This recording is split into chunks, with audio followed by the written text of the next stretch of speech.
and welcome to another episode of the Odd Lots podcast. I'm Joe Weisenthal. And I'm Tracy Alloway.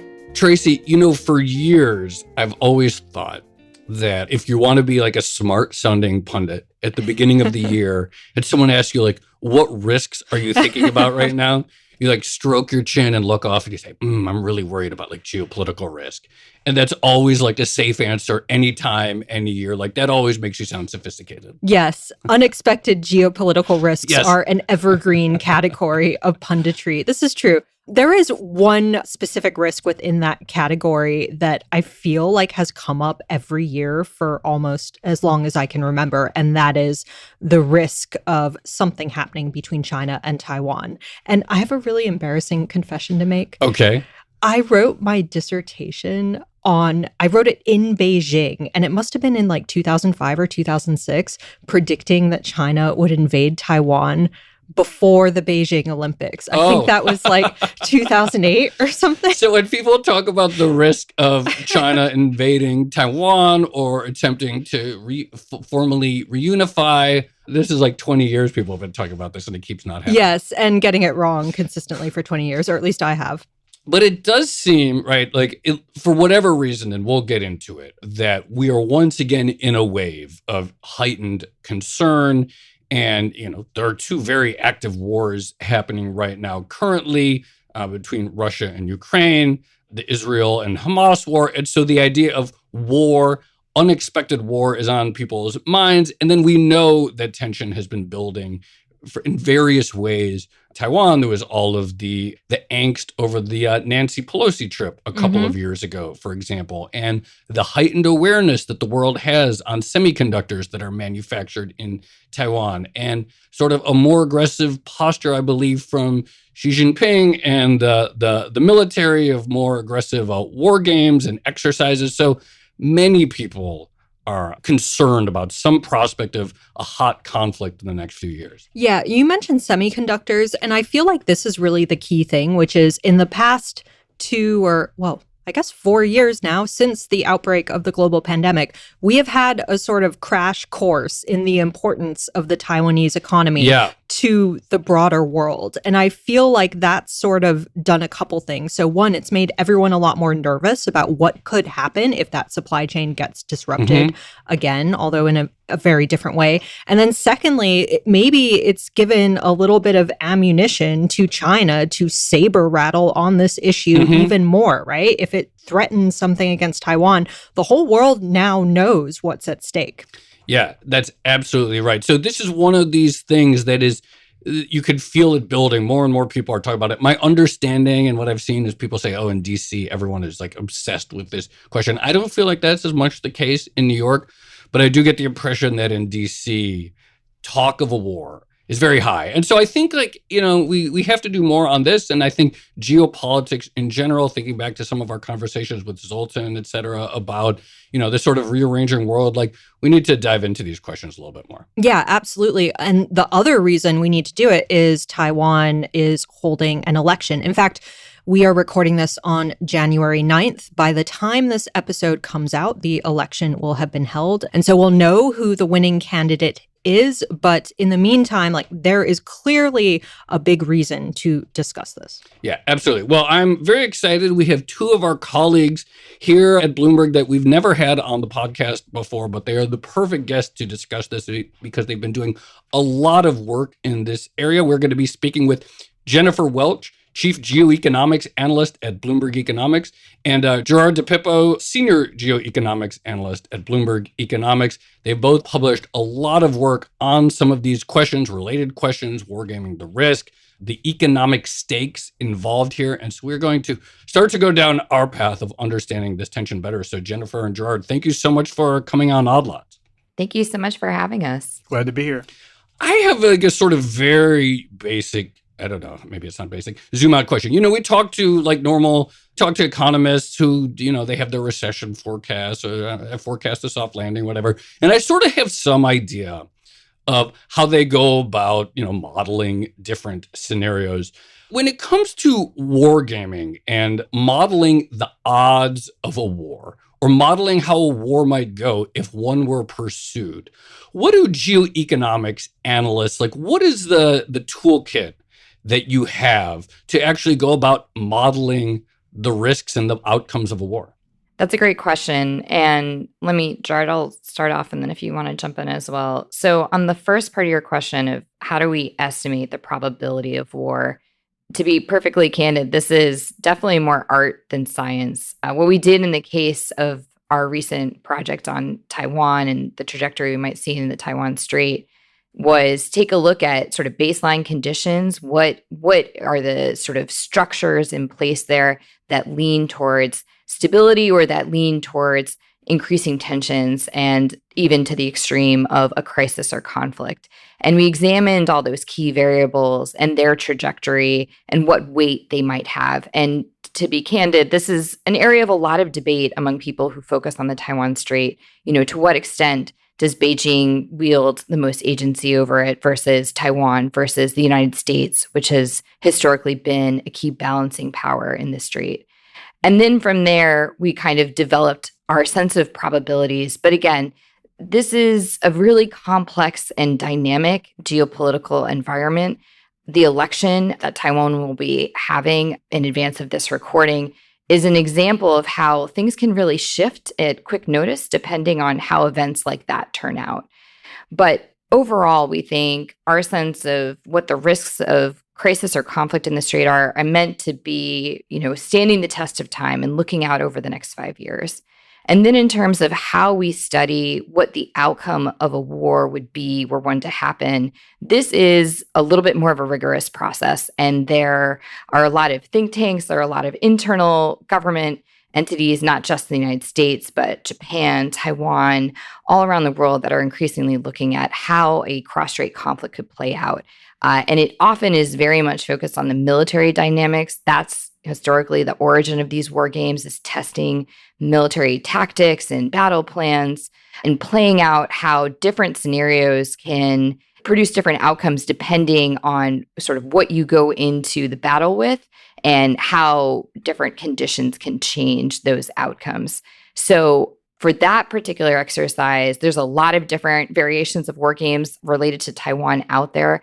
And a lot of them produce a variety of results. It really depends on kind of the assumptions going into it on, for example, how does the war start? Is there any warning of it? How prepared is Taiwan to defend itself? Does the U.S. get involved?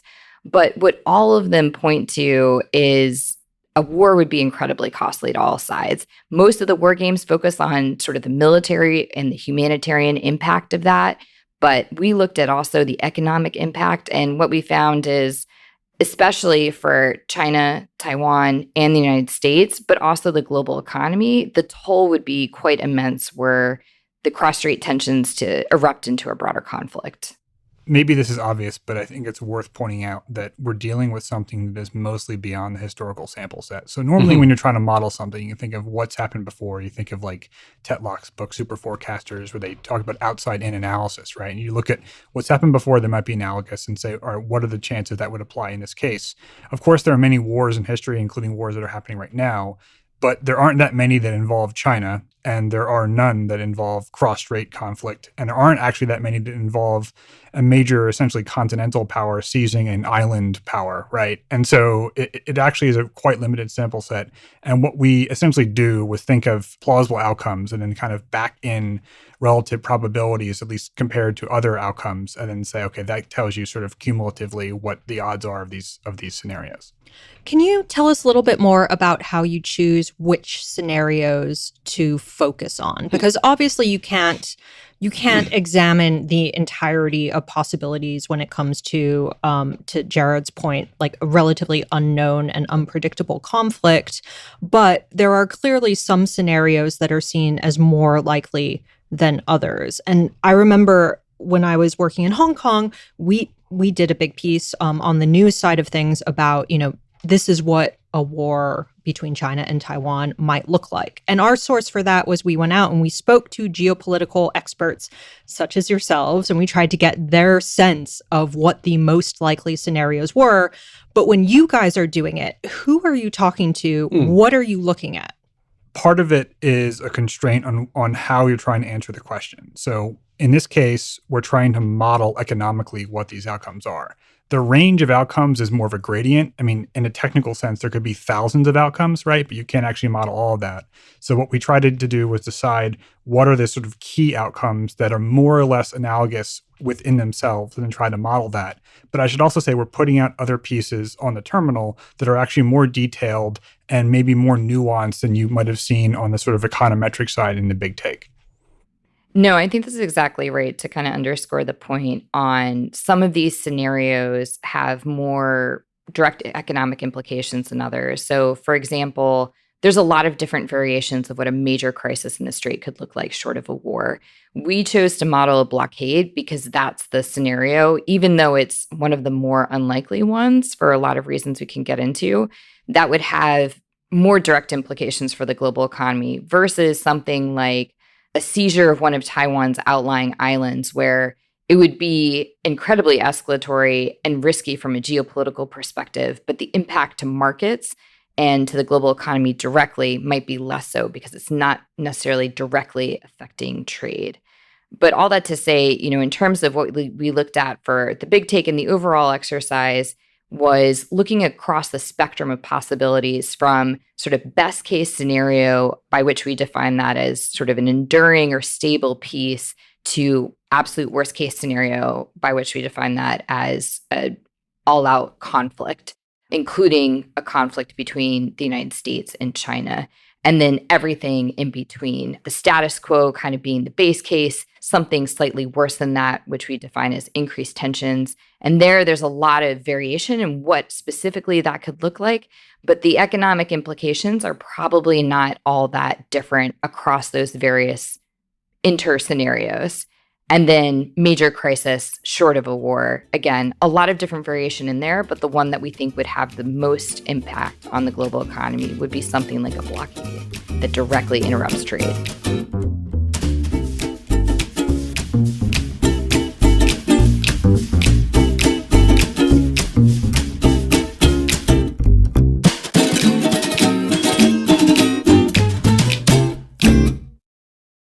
So I should just say both Jared and Jenny have mentioned a big take, which is basically a Bloomberg piece based on the report that they did for Bloomberg Economics, where they're estimating the exact or rough price tag of some sort of military action between China and Taiwan. They're estimating the price tag at about $10 trillion, which would be equivalent to 10% of global GDP, which would be more than, the loss from Russia's invasion of Ukraine, the COVID pandemic, and the global financial crisis. So some pretty big numbers there. But Jenny, I'm curious why you say that the blockade is in some respects a less likely scenario here, because my impression was that was kind of becoming, I don't want to say consensus, but it was certainly a realistic possibility of what military action could look like.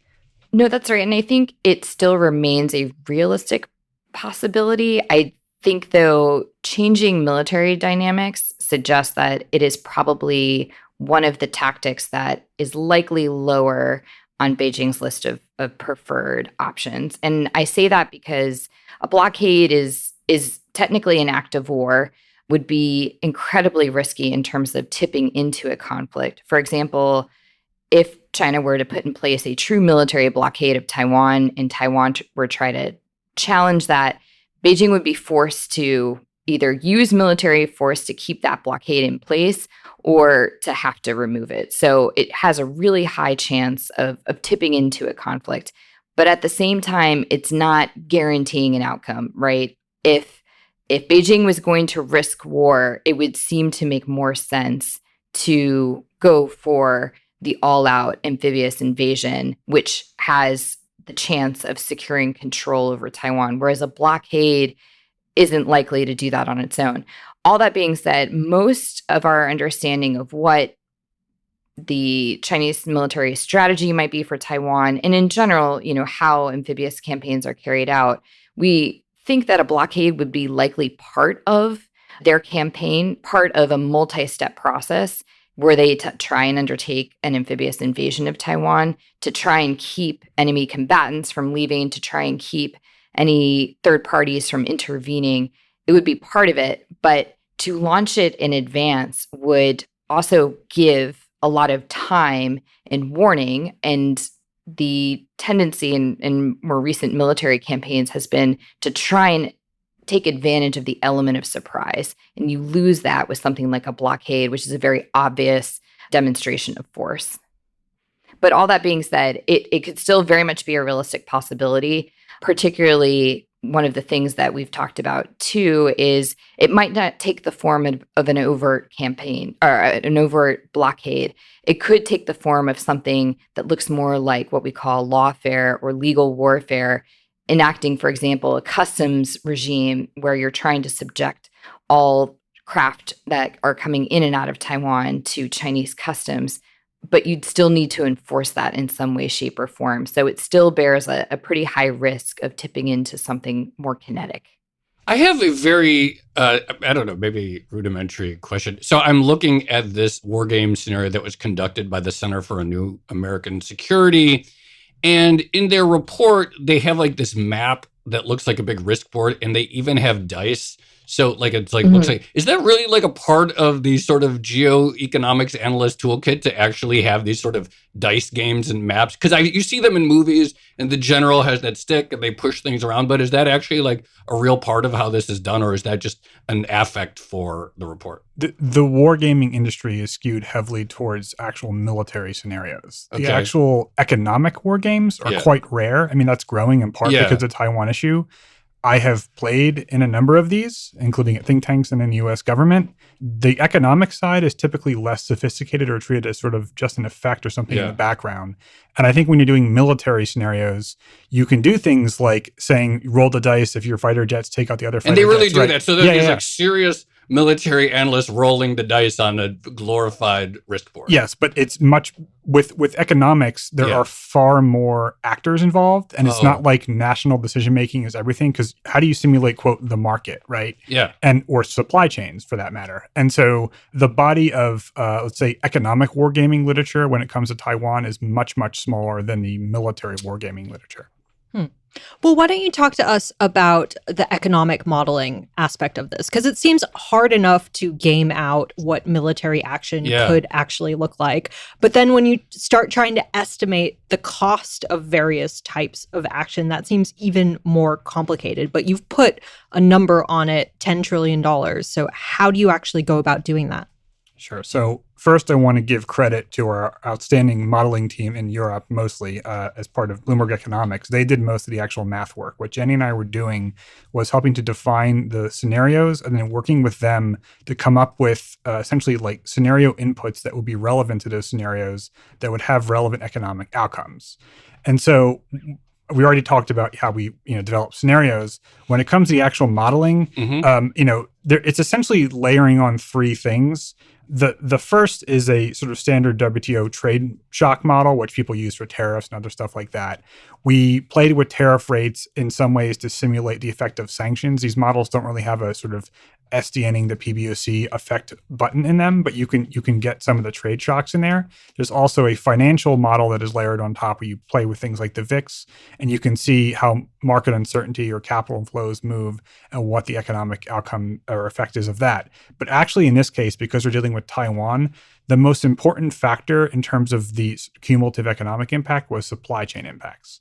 And I know you guys have talked a lot about this on the show, the importance of Taiwan, TSMC in particular, for advanced semiconductors.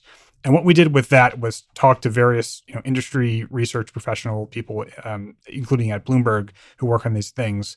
And using the OECD trade and value added data and input-output tables to essentially estimate, at the end of the day, how much of certain sectors, and these are generally high-level sectors, just how the data is presented, how much of those would get knocked out if, for example, the world did not have access to TSMC's chips.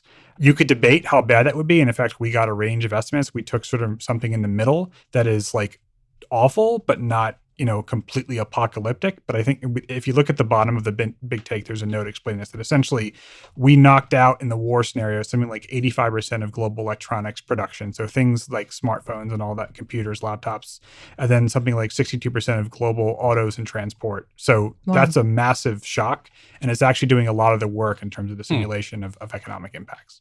Yeah, and just to add on to that, shout out to our Bloomberg intelligence colleagues who helped us better understand the role that these chips play in different industries, and the point that Gerard noted on what we call the golden screw problem of trying to determine, a chip itself might not cost that much, but it's hard sometimes to know for sure how essential it is to a particular product. For example, could the car be made without that chip? Is there the possibility that the manufacturer could substitute for something else? And as Gerard noted, we worked with our BI colleagues to kind of estimate within that range of how essential these chips are. But our rough estimate is that chips we know are really important to high-end products like smartphones and PCs, but they also play a really critical role in other major industries, autos, home electronics, et cetera. And I think there's a huge question of not just what happens if those products can't get produced, but everything that relies on those products, in particular in our more advanced service economies, what that means going forward if you can't get new smartphones, if you can't get new autos, and if you can't get new PCs. So I think this is an important figure, the $10 trillion one, and the impact that we're estimating to advanced economies. But it is in some ways the beginning of the conversation, because there's more work that can be done to really refine those numbers and then estimate the downstream impact. I want to ask a question that actually takes us a step way back. And, as Tracy mentioned in the intro, and I didn't know that she wrote a thesis almost 20 years ago predicting an imminent Thanks, invasion. Joe. Now I feel old. Old and wrong. Sorry. But why now? Why are we, this seems to go in waves of people concerned. Why do you set the stage for us of why are we at this point again where people are seriously running these scenarios and doing the math and talking about this and such a high level? What are the conditions that have got this so top of mind, particularly in DC, for people who think about these things? So I think the first thing to acknowledge is I think Tracy was not far off in assessing back in the 2000 to 2008 period that there was a high risk of a conflict at that point in time. The reality is that risk ebbs and flows. It's not a particularly necessary, or I should not say, it's not a particularly or essentially linear process, right? It depends on the various factors at play. The 2000 to 2008 period was a period of really heightened cross-strait tensions owing to an administration in Taiwan that Beijing found to be incredibly problematic and very close to crossing its red lines. And there were a lot of periods of white knuckling over how, for example, Beijing was going to respond to elections back in that time period.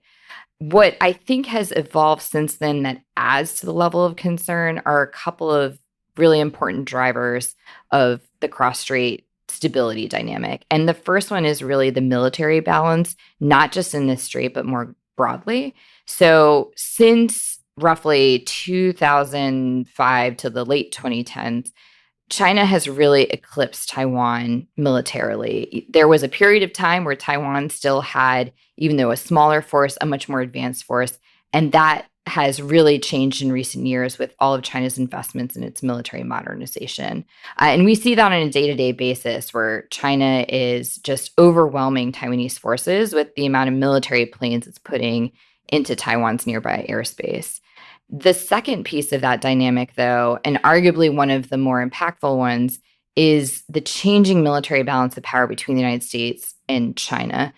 U.S. now regards China as its pacing challenge, as the military closest to matching it. And that's particularly important closer to China, where China has a lot of local advantages. And obviously for Taiwan being, just across the strait for China, they're right sort of at the center of that. So that's a incredibly important shift over the past 20 years that I think heightens concern. And then the third part is the political dynamics at play. Taiwan, over the past 30 years of becoming a more full-fledged democracy, we've seen that go in parallel with changing attitudes on the island towards its relationship with China and its identity and how that relates to that cross-strait relationship. And you look at polling today, and the vast majority of Taiwanese identify as Taiwanese, not as Chinese and Taiwanese, Taiwanese. And at the same time, support for unification, which was never that high, but was about 20% in the 1990s, has dropped to, below 5% this year. So it's incredibly unpopular idea. The vast majority of folks would just prefer the status quo, which is de facto separation. And then simultaneously, you have on China and the mainland, a growing sense that China is a rising power. That creates both sort of a need and an opportunity to make progress towards these historic goals of territorial integrity and unification, which in their minds is all leading up to this, national rejuvenation of China. And key to that is the idea of finally bringing China back together. That's their vision for what their end state should look like. And Taiwan is one of the most important outstanding elements of that. So there's really sort of these divergent forces at play where Beijing is becoming much more focused on advancing progress towards unification and more concerned about trends in Taiwan, which are taking the island towards the idea of a very different sort of identity than it would share with in a unification picture with China. I think it's worth mentioning the economic dynamics, which I actually think are secondary to the factors Jenny was mentioning, but the economics does matter. I think what makes it difficult, though, is that the direction in which it matters is not necessarily clear, right? So when the U.S. and China, or the PRC itself, established diplomatic relations in 1979, Chinese GDP was 1/10 of US GDP, right? Now it's something like 66, 70%, depending on which exchange rates you're using. So you might think, okay, so China is much more powerful now, which might make it more aggressive. But on the other hand, it has more to lose. It's much more integrated into the global economy. It is worth keeping in mind, however, that Chinese policy, Xi Jinping's policies, very much focus on industrial policy and self-reliance. In particular, they're worried about three things: the reliance on foreign technologies, which include semiconductors, but is not limited to that; imported commodities, so things like oil and food and other things; and then finally, the reliance on the US dollar for international finance. And all three of these things are Beijing has efforts underway to address those vulnerabilities. I'm not saying this is just about Taiwan, but they do see themselves as being vulnerable, and there's definitely a geopolitical rationale for why they're worried about those things. And the more powerful and essentially insulated or robust, let's say, the Chinese economy and financial sector becomes, you might think they might have more confidence or less restraint as that single variable is concerned. And then, of course, there's the issue of Taiwan semiconductors, which is kind of like, in some ways, a gun pointing in both directions, right? Because yes, Taiwan makes most of the advanced semiconductors, but those primarily are going into inputs throughout Asia, including China. And so you could debate whether that's deterrence or not, because it could also mean that Beijing believes that other economies, particularly non-US advanced economies, are less likely to intervene for those reasons. But it is part of the conversation. Actually, this reminds me of something I wanted to ask you, which is, it's hard enough to model these types of economic scenarios because there are so many different factors involved. But also, one of the things that makes it difficult is you're trying to model the response to whatever is happening. And so I'm curious, when you're looking at something like the cost, $10 trillion or variations of it, depending on, the exact nature of the action, how much of that cost depends on or is affected by either the West's ability to ramp up things like semiconductor manufacturing or China's ability to, I guess, offset a bunch of resources being diverted to war? So we modeled 1-year shocks. We actually internally were looking at and debating doing 5-year shocks. The 5-year shocks, the confidence intervals get much, much wider. And it's because you have to make bigger assumptions as to whether, for example, TSMC's production can move elsewhere. Would private industry have the resources in the middle of the war, for example, to get funding to, say, open a fab or whatever is necessary? I think with a 1-year scenario, it's still, speculative, but it's still difficult, but it's more plausible, which is that the economy in some cases could rely more on existing inventories of things. You would be more likely to see an immediate shock to production, say for things like autos or electronics. But if you're saying, okay, what about 5 years into this, how much of that is back online, then it gets more speculative. But that is part of it. Another part that I don't think we modeled directly is sort of wartime fiscal impacts. So you could imagine, particularly on the Chinese side, a lot of expenditures going into wartime measures, defense, etc. On the other hand, if you assume the conflict is, let's say, a few months or 6 months, depending on what your parameters are, it's probably not going to look like World War II. It's not going to be 5 years of ramping up and coming back, in part because what we're talking about in the extreme case is, from a U.S. perspective at least, mostly a naval and air war. And the U.S. defense industrial base, at least in my view, doesn't really have the capacity to replenish those forces quickly. So it's kind of a one and done in a very powerful way. There are others, I should say, in D.C. and think tank land that talk about the potential for a long war. I find that, from a U.S. perspective, not all that credible.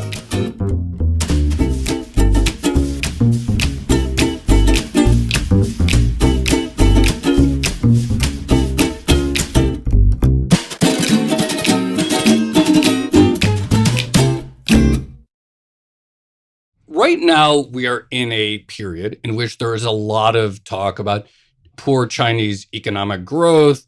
Obviously, as your model shows, and just for any common sense, a war, or any version of a war, would be incredibly domestically costly at a time when already there's concerns about growth and frustration with the Chinese economic model. How does that play into Beijing's thinking, or Xi Jinping's thinking about doing something at some point, the state of the domestic economy, and the fact that any activity, maybe it would potentially reunify China and Taiwan, but would be extremely disruptive to all of the factories in China that rely on Taiwanese inputs? The narrative that some people will propose is that over time, if we assume the Chinese economy is weakening substantially, then the Chinese leadership will be more inclined to sort of pivot to nationalist concerns as a distraction. But it's worth noting at least two things. One, I don't think they're there yet. I don't think they think they're there yet, right? I don't believe Xi Jinping is all that pessimistic about Chinese economic growth. His New Year's speech and other indicators suggest that he's still fairly optimistic. You could debate whether he ought to be, but I think that's basically right in terms of his view.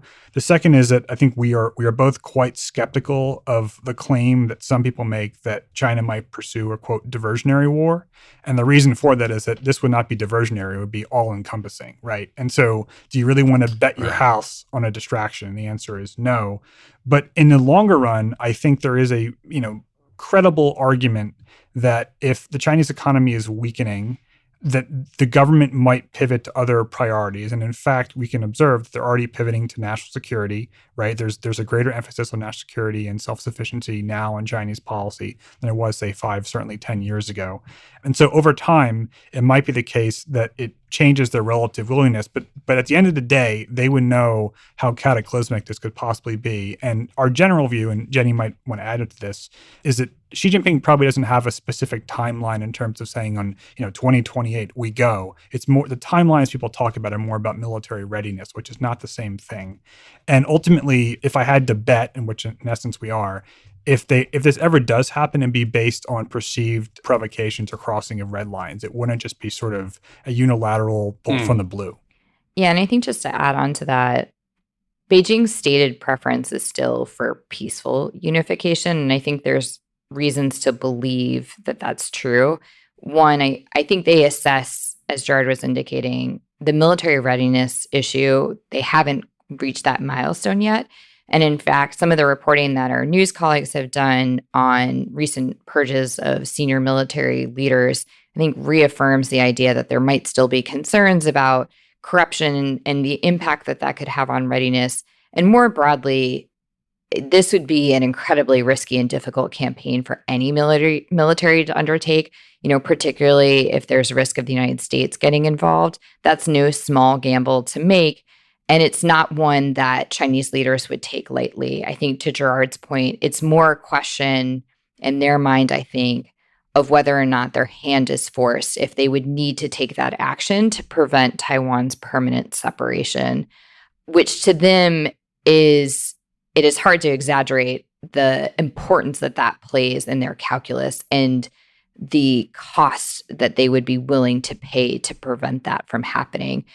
I think if we were in a world in which they felt that was necessary to take action, even if they didn't think they were militarily ready for it, the economic considerations would probably not be a driving factor in their calculus. I think what would be the overarching priority would be preventing that from happening at all costs and at all risks.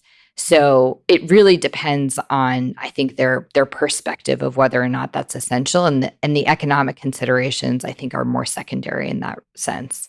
So the obvious parallel here would be Russia's invasion of Ukraine, in the sense that it was something that was, at once long discussed, but also very unexpected at that particular moment in time. And of course, there had also been a discussion of why would Russia ever do this, given the economic costs involved and the risk of sanctions and things like that.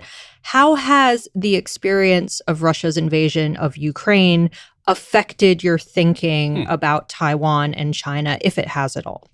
So, Jenny, you can jump in terms of the Chinese perspective, but I'll just say kind of a more stand-back perspective based on some of the work I was doing previously at CSI as the think tank. One observation is that the internal estimates in Russia of how bad it was going to be for their economy were actually worse than things ended up being. In other words, it wasn't the case that Putin was misled in terms of the economic pain. He actually thought it was going to be worse than it was. Wow. And yet he still went. So where was the delusion? The delusion was on the military side. He thought that they were going to roll into Kyiv in 2 weeks or whatever, and then that they could present the world with a fait accompli, and eventually they could dial back the economic sanctions or whatever. I actually think that, there are definitely, government versus private sector blind spots. But in general, I think a lot of people, including investors, might underweight nationalist considerations more than they should. And even believing that the Russian economy was going to take a massive shock, he still decided to roll the dice. And that, to me, is not necessarily indicative of what China would do. Xi Jinping is not Putin. I think Putin is more of a gambler in some ways, and probably has a less sophisticated apparatus beneath him. But it is telling that could still happen. Yeah, and I think just to add on Beijing's perspective, I think it's a mixed bag. I think, on one hand, the fact that the war is approaching its 2-year anniversary, when from the outset, it was largely expected that Russia's massive army would be able to pretty quickly overwhelm Ukrainian forces, especially with a surprise attack, is probably a cautionary tale in terms of how much more complicated invasions can be. And Russia's invasion, again, is a land invasion, which is a very different sort of operation than an amphibious one. In some ways, the hill is much higher to climb with the latter. So I think in that respect, it's a cautionary tale. On the other hand, the war is not yet over. And particularly in this moment in time where there's a lot of questions about whether Western support for Ukraine will be sustained and what the end state of the war might look like, it's not entirely a case closed for Beijing in terms of whether or not a conflict is something that they can endure. As Gerard noted, the conflict has cost Russia less in terms of international sanctions and opprobrium than Moscow likely anticipated internally. And they are weathering the storm probably better than expected, which might in some ways provide a little bit of confidence to Beijing, which has in many ways more economic advantages than Russia does, and might bet on the fact that Western countries might be less willing to sanction China to the extent to which they've sanctioned Russia. And I just have one last quick question. We're running out of time here, but what is the consensus on what the U.S. would do in some version of an attack? What's the policy? And then, suppose the U.S. didn't really do anything, and you think about ramifications. Do you think about variations where there's spillovers in which our other partners or other friends in the region where we have military bases, I don't know, freak out, get anxious, and that it's sort of like dominoes in some way, depending on the sort of confidence that other countries have in the U.S. security umbrella? There's a lot of debate about what the United States might do, and that's in part due to intentional U.S. policy to make that ambiguous. We call it strategic ambiguity about whether or not the United States would actually come to Taiwan's defense. If we look, though, at statements President Biden has made about how he personally would act in that situation, I think that's increased folks' sense that the United States would get involved in some way. From my perspective, I think, one, Beijing probably has to assume from a military planning perspective that they would be dealing with some sort of U.S. intervention, because that is a risk that they can't afford to not calculate, given how important and critical it could be to the outcome. The second piece is, I think it really, in large part, might depend, again, on variables like, is there any warning before an attack? What is the duration of the attack? Because it's not just a question of intent, but also process and time to marshal a reaction to it. You know, there is a process laid out in the Taiwan Relations Act for the president to consult Congress before, officially determining what to do. And then there's also the tyranny of geography when it comes to where U.S. forces are located and their ability to respond to a conflict that is so close to China. And then to your question about the role that other countries in the region might play in terms of a conflict, again, I think that's going to really depend quite a bit on what Washington does, but also on what Beijing does. A lot of the war games that we have looked at have studied the possibility that Beijing, in an effort to try and keep the U.S. out of the war, might preemptively strike U.S. forces in the region, including some of our bases. And that could inadvertently draw not just the United States, but some of the partners that host those bases into a conflict. So a lot of this is very much variables at play, and that's why these war games can be a really valuable way of studying potential scenarios and their outcomes, because we might not be able to predict the future, but we have at least a good sense of what the key variables would be and what the future could look like depending on how those turn out. I was going to add in terms of sanctions. So this is something in DC that is talked about a lot over the past 2 years, is would the U.S. sanction China in any degree like it has with Russia? And my basic view is that in a conflict, the U.S. probably would. People will say, but isn't China so much, bigger, therefore wouldn't it be much more painful? Yes, but the question there is, are U.S. forces directly involved? If the U.S. is in an active naval and air war with China, I think that the political wherewithal would be there. But maybe the more important point, at least in the early days, is I do not believe the U.S. and its allies will sort of preemptively use massive sanctions unless they're very confident that a war is imminent. And therefore, and Beijing would have already planned for that. So I actually don't think of sanctions as being a very useful immediate deterrent, but in a conflict, they probably would be used. Very quickly, we are recording this before the Taiwan elections, and by the time this episode comes out, we should have a result. What are you looking out for? What are the particular points or developments that we should be watching? I think the key thing on everyone's mind is going to be, well, first of all, this is an incredibly close race. And there's probably the closest race that we've seen actually in several election cycles. So there's a lot of questions about what the results on Saturday night are going to be. That's obviously the front of folks' minds. And then I think the second immediate question after that is, how does Beijing react to it?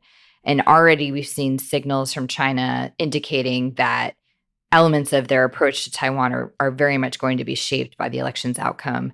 There have been some senior officials kind of warning in not so subtle terms that this is kind of a key election for Taiwanese voters to think hard about what choices that they want to make. And then in more specific terms, a lot of connections between China's ongoing investigation into Taiwan trade practices and measures coming out of that restrict Taiwanese exports that they've signaled they'll continue to take in the wake of the election, depending on the policies of the new government. Jennifer Welch and Gerard DePippo, thank you both so much for coming on Odd Lots. Fascinating conversation on a topic that I definitely think we will be doing more on in the upcoming months. Thank you for having us. Thank you for having us.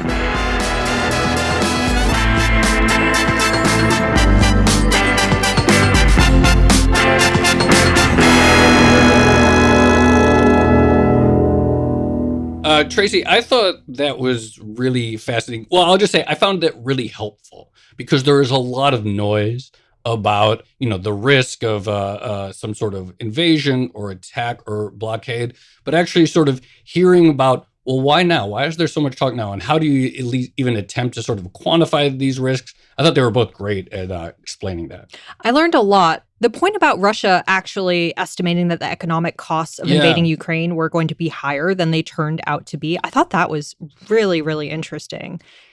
Absolutely. And in fact, Gerard made a really interesting comment there that about investors sort of ignoring the nationalist impulse, right? Totally. And so this idea that everyone's like, well, it wouldn't work. They'd lose a lot of money. They'd lose a lot of jobs. They wouldn't be able to sell as much oil. Therefore, it makes no sense.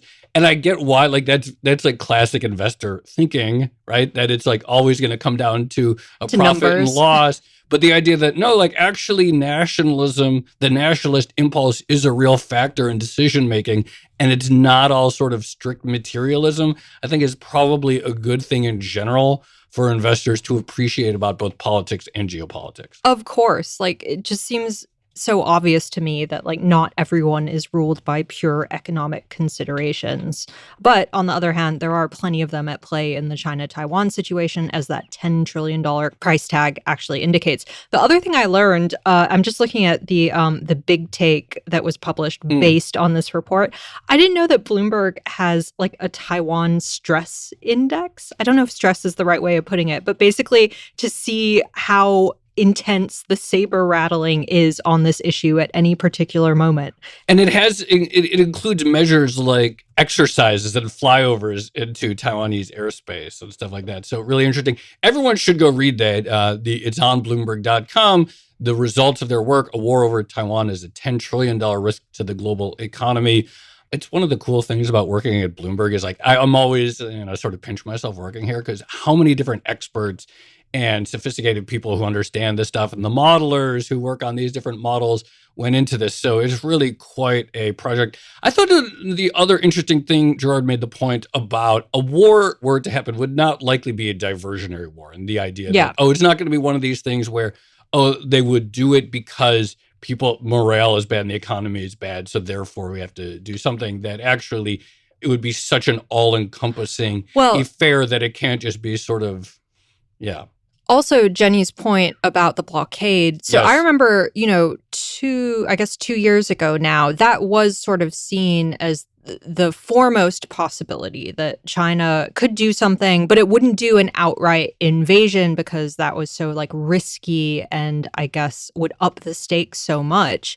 But her point that maybe now a blockade is basically seen as having like all the downsides of outright military invasion in the sense that it could bring Western allies into the conflict, but none of the upside because it could be prolonged and, drawn out. And maybe at this point, it's better to just do something quickly. That kind of shows how far things that kind of shows how much things have changed just in a couple years. And again, I suspect a lot of that comes from the Russia-Ukraine example. I want to do more this year for sure on the sort of defense industrial base in the U.S. and China. And, you see these stories. Of course, there was the recent Bloomberg report about how the corruption in the Chinese military and these missiles that were fired were actually filled with water and are not as advanced as thought. But on the other hand, we certainly have in the U.S.